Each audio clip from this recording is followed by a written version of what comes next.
this in the past. I mean, there would probably have been a dearth of opportunities, strategic acquirers for Nutanix. I know, Jaspreet, you've had to think through that. And when is it the right time to, say, all right, all the, sweat, blood, and tears, this is the right time to monetize. So, how have you guys thought about that at different stages? You want to go first? Go ahead. So, I think it really depends on your personal motivation and goals.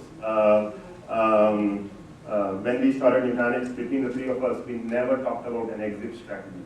We never did. And I still kind of don't understand the concept of exit strategy. If you're doing a startup, you're there to build, and you build it as big as you can, and then you pass it on to future generation. It's like, you raise your kids and you don't raise your kids to exit out of their life at any point. So, it's only the venture capital guys, who've invested who will say, all right, after so liquidity is a different thing from selling. So I was asking liquidity. So, and there are various ways to get liquidity, which is IPO and secondary markets and all those things. But personally, I'm really passionate about building things that will last. So it really depends on the person. The only time I would sell is if the company is failing, and I want to make sure that everybody who's in the company makes some money out of it. So that would be the only time I would sell something. Yeah, I think you just said that. Like that's what I had in mind. Like you never start with a selling strategy. Like you have a selling strategy to sell your product, your vision, but you don't start selling your company to start with. You basically form the company first. You build the establishment, and then upper looks at it, others look at it, and they come with an opportunity, and then keep evolving. Like then you're so big that you're not only the person who is going to decide. It's a group of people, and the whole shareholders, like all the people who are shareholders. So then it's not your personal goal anyway. So you have to decide and think what's the good for the whole company.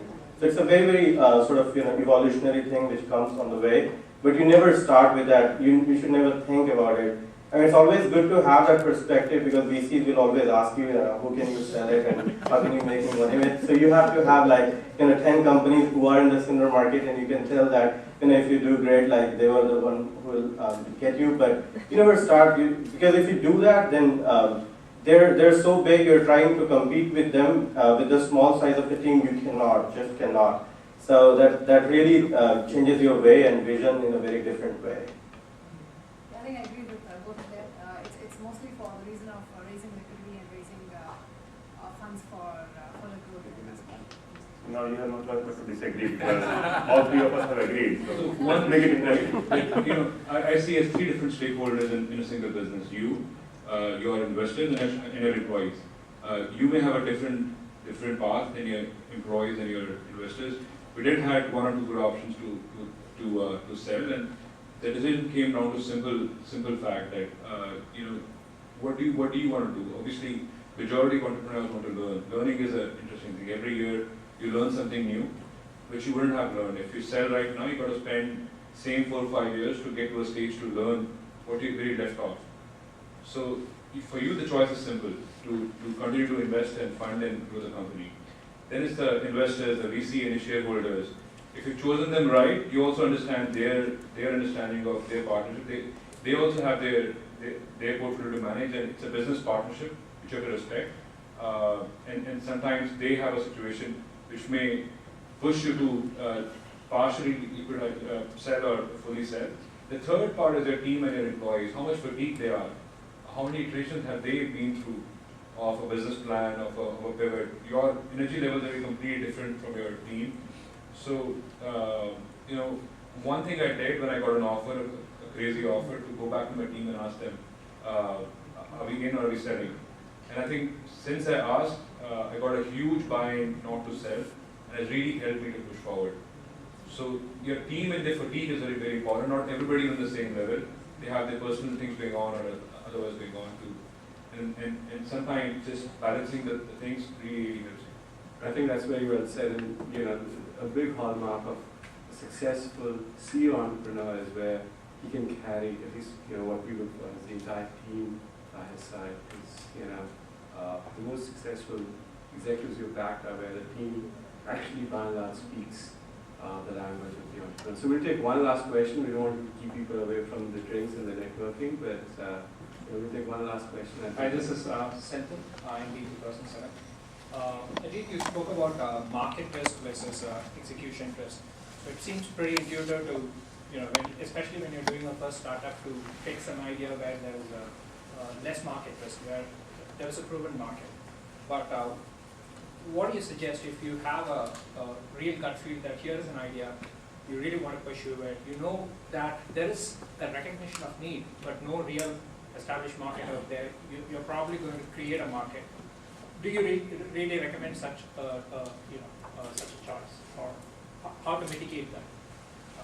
I think the world needs a variety of ideas and variety of models. I think if everybody went after what I've talked about, low market risk, high execution risk, then we would not have some other great companies like Uber and other companies that have created new markets. So I'm definitely not saying that everybody should follow this model.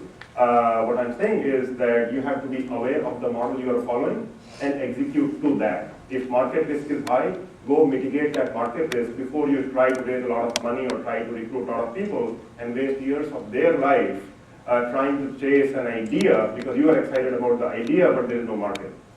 I'm not saying that you should follow one versus the other model. It should be just do the right thing. Things have to add up, right? A startup can be successful if things add up. All right, well, thank you very much. I know my apologies to all you guys. We were supposed to end at 4, but we couldn't resist the temptation to take advantage of our wonderful moderator and all the panelists. And so yes, I'll hand over to to you. All on stage for a very engaging discussion. A big round of applause, please. And thank you for just filling it with very inspiring stories and very candid perspectives. So I think that made all of your journey so much more real and relatable to all of us here. Really appreciate that a lot. And before you get off, we want to appreciate your presence here by sharing a few mementos with you. So let me invite Shrikant Yalamraju. Could you please give Abhishek his memento, please? We'll go in sequence here.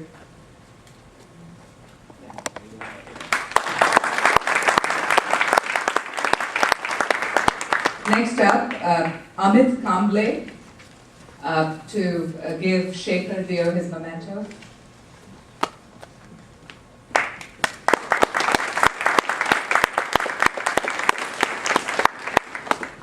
Hazura Singh with Avanti Shah's memento.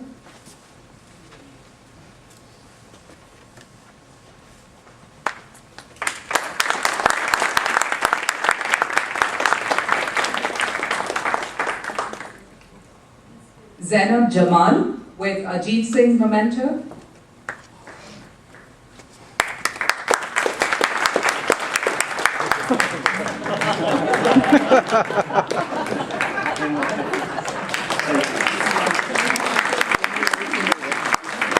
And Satish Taluri with a memento for Jaspreet Singh, the other Singh. Close.